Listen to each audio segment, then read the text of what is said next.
From the outside, it looked like Ethan Colton had everything.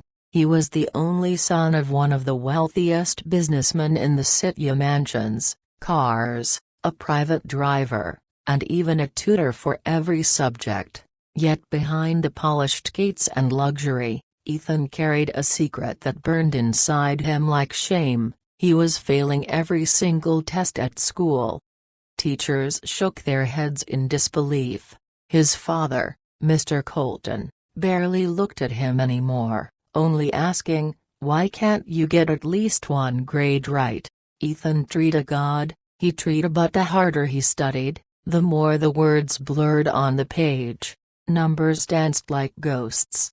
Letters slipped through his memory as though his mind was a sieve. He hated himself for it, but he couldn't tell anyone that he felt a broken. What hurt most was not the red marks on his paper, it was the disappointment in his father's eyes.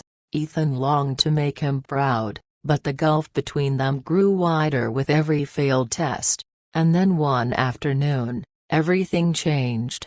It happened in the quietest corner of the Colton mansion, where the cleaning staff usually worked. Ethan had hidden himself there, clutching his latest failed math exam, tears pricking his eyes.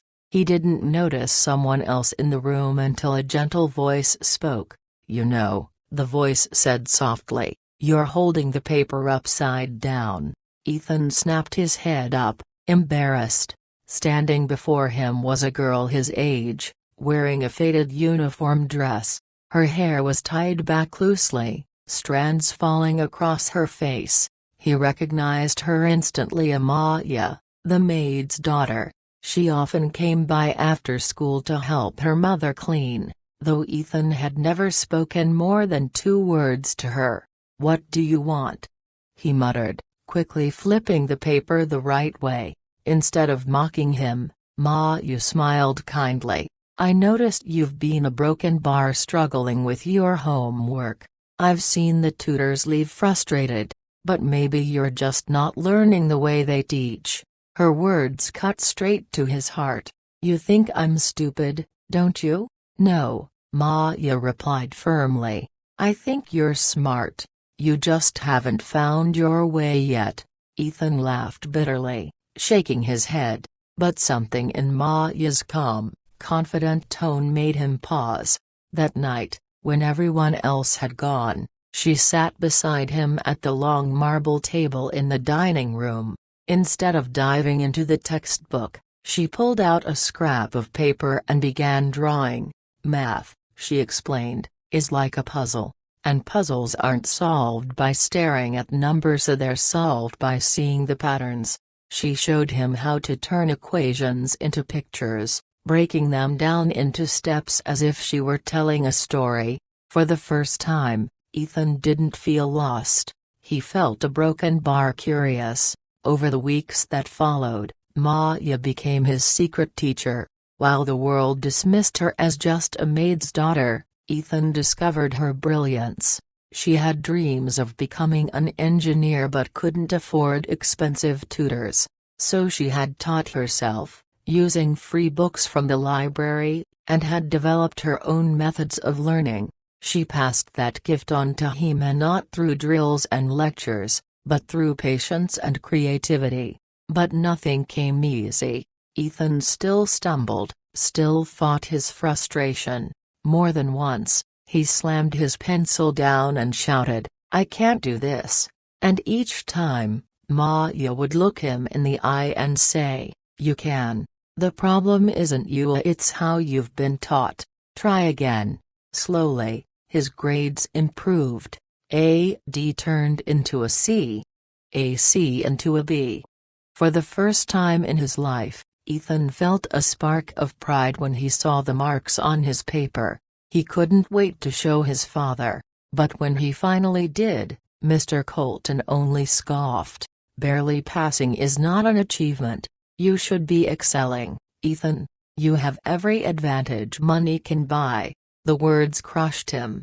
That night, Ethan sat outside the mansion, fists clenched. "No matter what I do, it'll never be enough," he confessed to Maya. She sat beside him on the cold stone steps. "You're wrong," she whispered.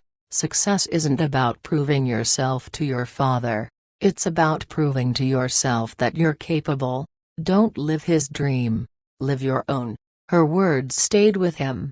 They gave him strength in the months that followed. Ethan kept studying with Maya, but now he was doing it not for approval, but for his own growth. Slowly, his confidence grew not just in academics, but in himself. The real test came during finals. His hands trembled as he flipped through the exam papers, fear gripping his chest. But then he remembered Maya's voice. "It's just a puzzle. One step at a time." He took a deep breath, and for once, the answers came to him clearly. When the results were announced, Ethan couldn't believe it. He hadn't just passed he'd earned one of the top scores in his class. For the first time in years, Mr. Colton looked at his son with surprise. "How did you do this?" Ethan smiled faintly.